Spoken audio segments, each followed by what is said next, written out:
Bok ljudi, prije svega da se predstavim, ja sam Marko Drčić, inače znam kao privatni trener zaljubljenik u fitness, ujedno i ovogodišnji i prošlogodišnji ambasador za Ironheart Festival.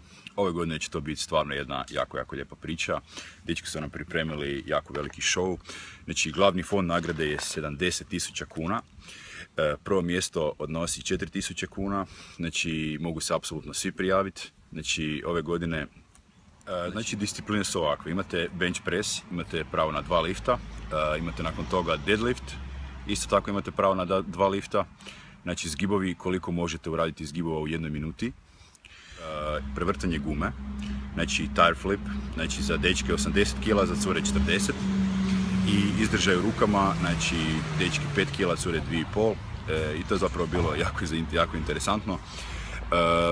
Sve ostalo, znači nagrada za prvog donosi 4.000 kuna, drugo mjesto ja mislim odnosi 2.500 kuna, a za treće mjesto fond nagrade je 1.000 kuna.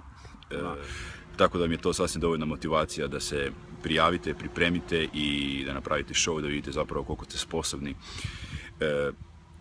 napraviti, pošto je ovo natjecanje malo drugačije od ostalih i zapravo ide u jednom smjeru koji sam ja uvijek vidio cijelu viziju sporta. Jako je lijepo osmišljeno, tako da sve pohvale organizatoru.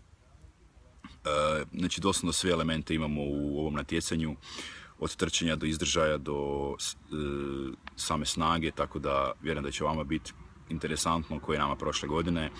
I to je to ljudi, vidimo se na Ironheartu 1. i 2.9. Prijavite se i to je to. Peace.